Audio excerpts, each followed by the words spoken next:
So what were your impressions of 7am? It was very good, very interesting, lots of food for thought.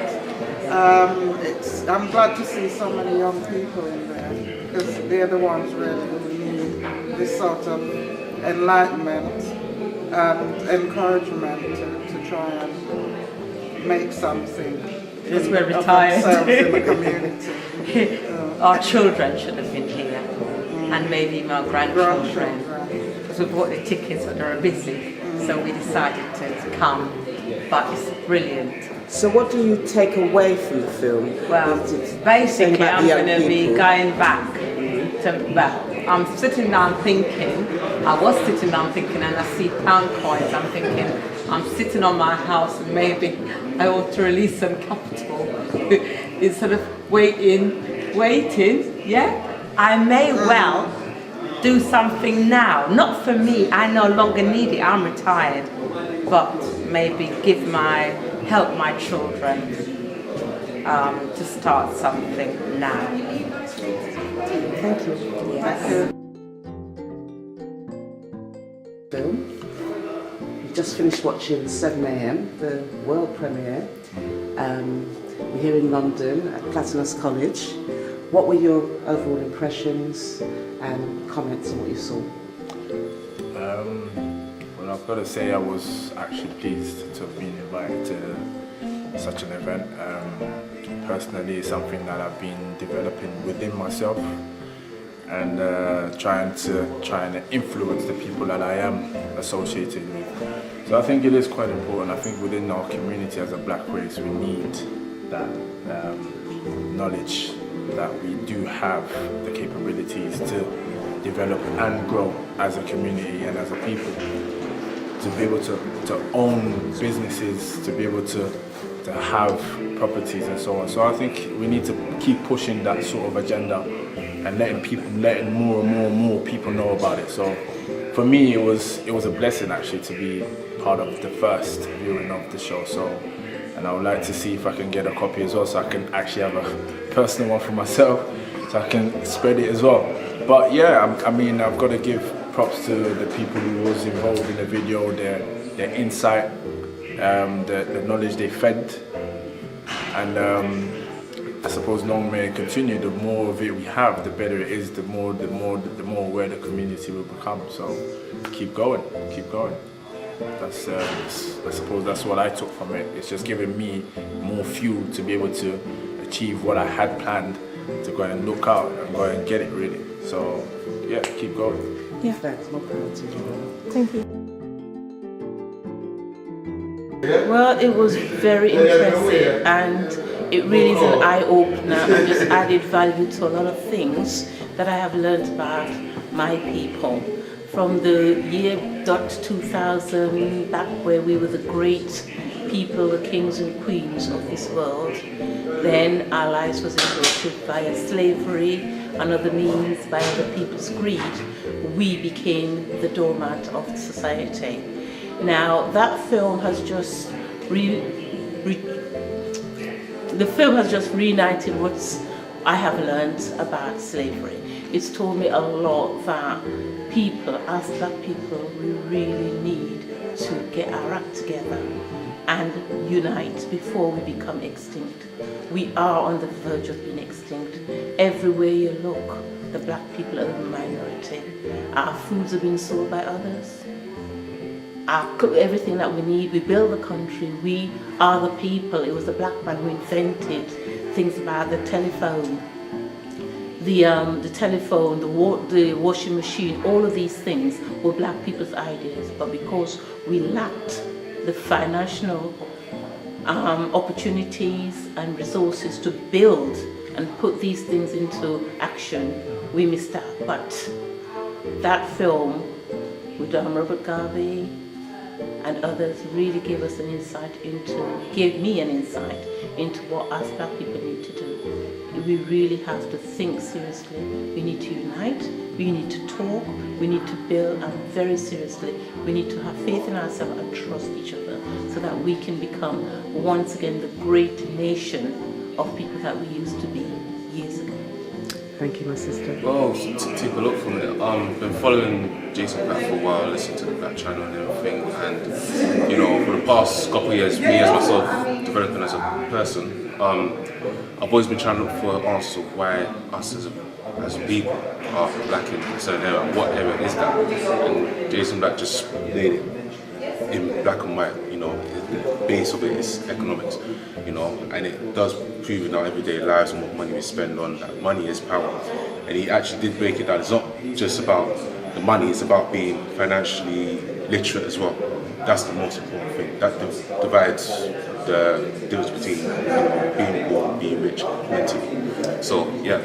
So is that what you would say that the main thing that you've taken from the film about the financial literacy? Absolutely. In terms of just understanding how the game works as well, understanding how our racial groups operate. I mean, yes, slavery has destroyed us big time in terms of how we are as a people today, but at the same time we got to look at ourselves and try to really work with each other as a unit, how to think as one big brain about just 10 different things.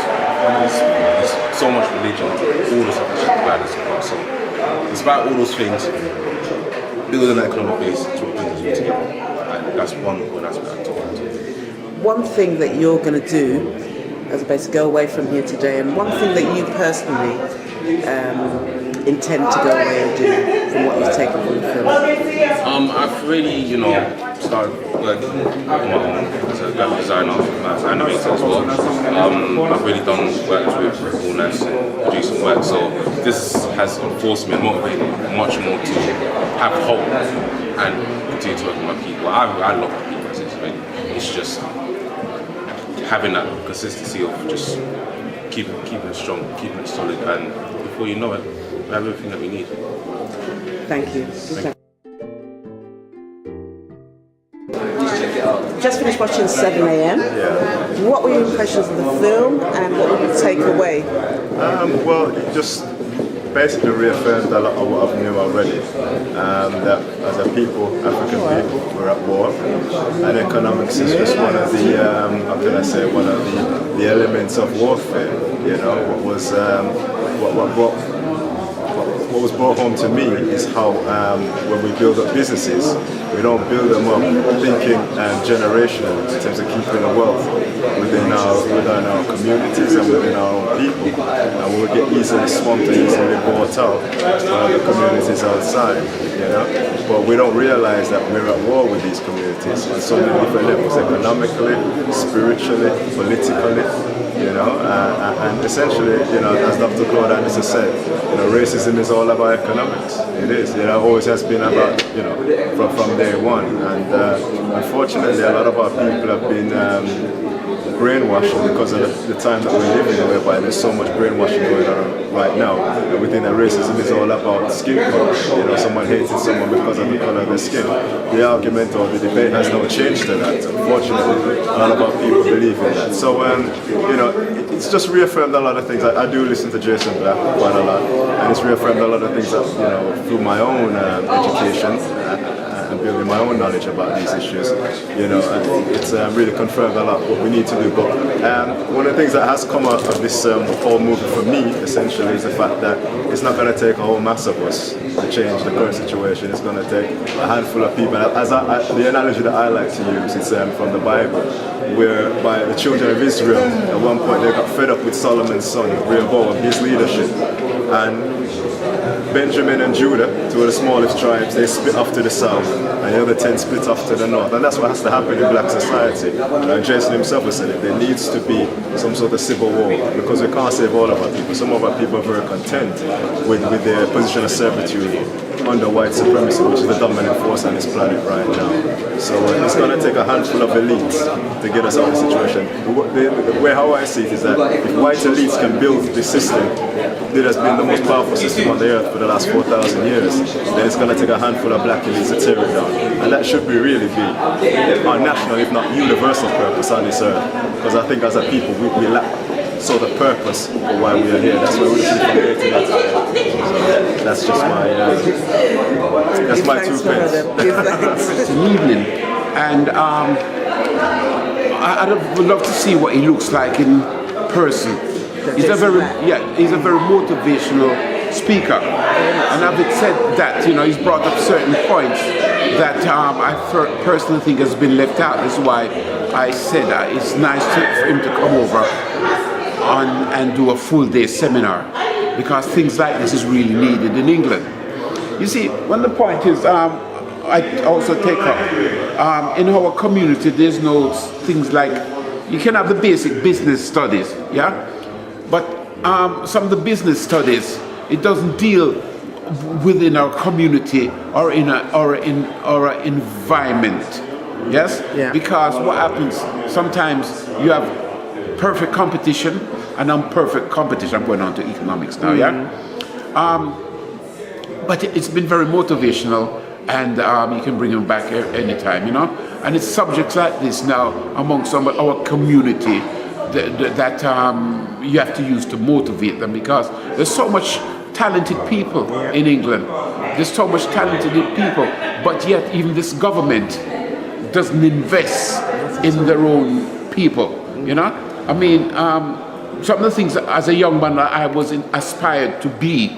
For instance, I never had, not that you didn't have the chance, but the doors were closed, yeah? Or they thought you should be all right if I was a tube driver or a bus conductor or a job security in the post office, for instance, yeah? And yet, you have to blame the first generation, because my parents' generation, they never thought much about education. But having said that, you really don't even need education. Most of the most successful people is people who has common sense. That's it, yeah? yeah. And you have a desire to do something, and you go out there and do it. What about financial literacy or understanding about money? I think there was a comment was made about us being immature in terms of money. I do not agree with that. Yeah, we're immature regarding money in expansion. Yeah, when you look at the money within our community, but we give it back to somebody else. Yeah, other communities benefit more than we from our own community. Yeah, and this is why I'm very aware who I circulate the economy, my personal, even though I haven't got much, Good speech. thank you, who I circulate or who I spend my money with. I'm very, very, I'm very, very personal about that now. So we see how things develop from here. London, you see, London or England has left out what you call the diverse community, because even the institution right now, as I'm speaking, don't know that people like us exist within the community, because we're still stereotyped, They don't know that people like us exist. And yet, there still isn't a platform for us, as though it should be. We are going to talk about equal opportunity. It really is a load of bollocks. It's just been used as political correction. Yeah? But equal opportunity doesn't really exist. As I was saying in the speech before, years ago, of people from my ethnic origin, if you went to the local bank to put a business, they don't even understand what you're talking about. So they fob you off. And this is the doors that close through ignorance as well, But other community can go after the same thing and they get it easy, yeah? And there's these things, lots of topics got to take up, and the economy isn't properly circulated amongst us as how it should, even though we contribute a lot to the economy here, yeah? More or less on material things, but it's still part of the economy. Yeah. Thank you. That's it. Yeah.